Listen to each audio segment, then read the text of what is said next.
چنانچہ حافظ ابن قیم رحمۃ اللہ علیہ نے الداء والدواء ایک کتاب ہے، اس میں لکھا ہے کہ جو انسان بھی گناہ کا ارتکاب کرتا ہے اس کو گناہوں کے نقصانات پیش آتے ہیں دنیا میں.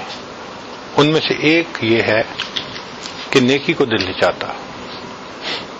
نماز پڑھنا بوجھ ہوتا ہے، تلاوت کرنا بوجھ ہوتا ہے، مسجد میں آنا بوجھ لگتا ہے، نیک محفلوں میں آنا بوجھ لگتا ہے، دل گھبراتا ہے.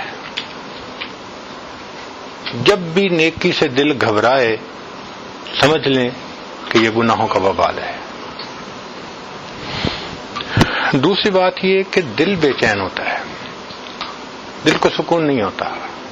انسان جو چاہے کھائے، جو چاہے پیے، جہاں چاہے سوئے، ہر دنیا کی نعمت ہے ہاتھوں میں، سکون نہیں ہے، ڈپریشن ہے. اور یہ بھی نہیں کہہ سکتا کہ کس چیز کی کمی ہے، پھر بھی نہیں سکون، پھر بھی نیند نہیں آتی. ایک مرتبہ ایک صاحب نے رات کے 2 بجے فون کیا، دل پریشان ہے، دعا کریں. یہ وہ بندہ تھا جو کہتا تھا کہ میری اتنی انڈسٹریز ہیں کہ اگر میں اکاؤنٹس برانچ والوں کو کہوں کہ میرے ایسٹس کا اندازہ لگاؤ تو ان کو 1 مہینہ چاہیے حساب کرنے کے لیے. اس کا دل پریشان ہے، اس کو نیند نہیں آتی. ایئر کنڈیشن کمروں میں کمبل لے کے لیٹے ہوتے ہیں، کروٹیں بدلتے ہیں، نیند روٹ جاتی ہے، گولیاں کھانی پڑتی ہیں. ایک فیئر آف ان نون ان کے ذہن میں ہوتا ہے ہر وقت. اصل وجہ یہ ہوتی ہے کہ اللہ ان کے دلوں سے سکون کو چھین لیتے ہیں.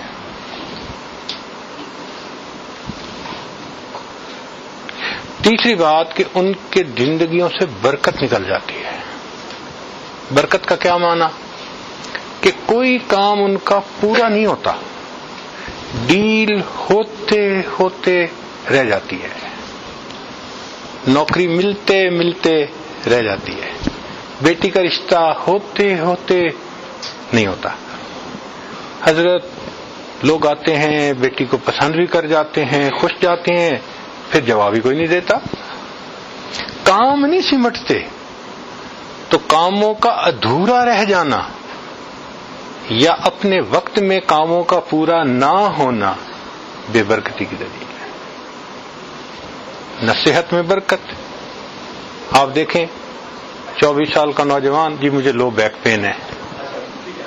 یہ بے برکتی کی کتنی بڑی نشانی ہے کہ 24 سال کی عمر میں اس کو لو بیک کی پین.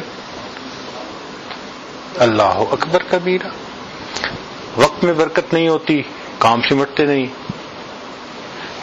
زندگی کے کسی چیز میں برکت نظر ہی نہیں آتی. پھر ایک اس کے وبال یہ ہے کہ انسان سے نعمتیں چھننی شروع ہو جاتی ہیں. جو انسان ناقدری کرتا ہے، گناہ کرتا ہے، پروردگار پھر نعمتیں واپس بھی لے لیتے ہیں. ایک اصول یاد رکھیں کہ جو پروردگار نعمتیں دینا جانتا ہے وہ پروردگار نعمتیں لینا بھی جانتا ہے.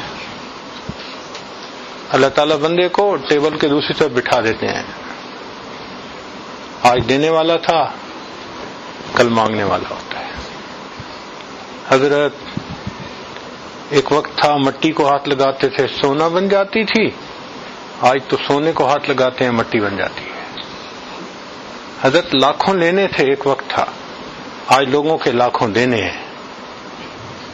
وقت بدل جاتا ہے، ایسے لگتا ہے کہ حالات رخ پھیر دیتے ہیں. عزت ذلت میں بدل جاتی ہے. انسان اپنی آنکھوں میں حقیر نظر آتا ہے اپنے آپ کو. اس لیے کہ نعمتوں کی قدردانی کی. اللہ نے تو نعمتیں دی تھی، میرا شکر ادا کرو. ہم نے گناہوں میں اس کو لگا دیا، عیاشیوں میں لگا دیا، اور اس کا نتیجہ یہ نکلا اللہ نے نعمتوں سے محروم کر دیا. اور ایک اس کی نشانی یہ کہ دعائیں قبول نہیں ہوتی. انسان جو مانگتا ہے ایسے لگتا ہے جیسے یہ دعا سنی ہی نہیں گئی. اس لیے یہ شکوہ عام ہو گیا، جی ہماری تو سنتا ہی نہیں۔ بھئی اللہ تعالیٰ سب کی دعا کو سنتا ہے، مگر وہ پابند نہیں ہے کہ ضرور اس کو پورا کر دے۔ ان ربی لسمیع الدعاء، میرا رب دعا کو سنتا ہے، مگر وہ پروردگار ہے، اس کی مرضی ہے، اس کے سامنے کسی کی نہیں چلتی۔ ہم عاجز مسکین بندے ہیں، عبادت کر کے راضی کریں گے تو وہ ہمارا لحاظ فرما لے گا، اور اگر نافرمانی کریں گے وہ ہمیں تگنی کا ناچ نچا دے گا۔ سروں سے پگڑیاں اچھل جاتی ہیں، دوپٹے اتر جاتے ہیں، گھر بیٹھے بٹھا انسان ذلیل ہو جاتا ہے۔ بھائی چٹان سے جو سر مارے تو اپنا ہی سر پھوڑے گا نا، تو اللہ رب العزت کے ساتھ یہ معاملہ، تو گناہ کر کے ہم سکون کی زندگی نہیں گزار سکتے۔ اردو کا مقولہ ہے، رہنا دریا میں مگر مچھ سے بیر۔ بھئی دریا میں رہنا ہو تو مگر مچھ سے بیر نہیں چلتا، جہان میں رہنا ہے تو جہان کے بنانے والے سے بیر۔ اس لیے ہمارے پاس ایک آپشن ہے، دو نہیں ہے، کہ ہم نیکی کی زندگی گزاریں، گناہوں کو چھوڑیں اور اپنے رب کو راضی کرنے کی کوشش میں لگیں، تب دنیا بھی کامیابی ملے گی، آخرت کی بھی کامیابی ملے گی۔